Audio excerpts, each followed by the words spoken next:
ସପକ୍ଷ ଆଜି ଯୋଉଭଳି ଭାବେ ଆଲୋଚନା କରାଗଲା এই ଆଲୋଚନା ମୁଁ ସରୁ ସମ୍ପୂର୍ଣ୍ଣ ସରୁ ଆଜିର ବିଶେଷ ଅଧିବେଶନଟି ତାପରେ ମୋର ମତାମତ এই ଅଧିବେଶନଟି କେତେ ଗୁରୁତ୍ୱ ବହନ କରୁଛି ଏ ଅଧିବେଶନଟି ନିହାତି ଗୁରୁତ୍ୱପୂର୍ଣ୍ଣ ବିଷୟ ମହିଳାମାନଙ୍କର ଯେଉଁ ଅଧିକାର ରହିଛି ତାଙ୍କୁ ପ୍ରଦାନ କରିବା ଏ ଭାରତବର୍ଷର ପ୍ରତ୍ୟେକ ଜନସାଧାରଣ ପ୍ରତ୍ୟେକ ନାଗରିକଙ୍କର କର୍ତ୍ତବ୍ୟ ସ୍ୱାଧୀନତା ପରେ ଏତେ ବର୍ଷ ପରେ ମହିଳାମାନଙ୍କୁ ତାଙ୍କ ଅଧିକାର କରିବା ପାଇଁ ଆଜି ମଧ୍ୟ ସଂଘର୍ଷ କରିବାକୁ ପଡ଼ୁଛି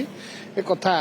ସହଜରେ ଗ୍ରହଣ କରାଯାଇପାରିବ ନାହିଁ ଏବଂ ମହିଳାମାନଙ୍କ ପାଇଁ ତାଙ୍କର ଯେଉଁ ବ୍ୟବସ୍ଥା କରାଯାଇଛି ତାଙ୍କୁ ତାଙ୍କ ଅଧିକାର ପ୍ରଦାନ କରିବା ଏହା ନିତ୍ୟନ୍ତ ଜରୁରୀ ଏହା ସମୟର ଆବଶ୍ୟକତା ପାରିତ ହେବାର ଆବଶ୍ୟକତା ରହିଛି ନିହାତି ପାରିତ ହେବାର ମହିଳା ସଂରକ୍ଷଣ ବିଲ୍ ନିହାତି ପାରିତ ହେବାର ଆବଶ୍ୟକତା ବିଜେପି ତ ବିରୋଧ କରୁଛି ଯଦି ଏହା ହେଲେ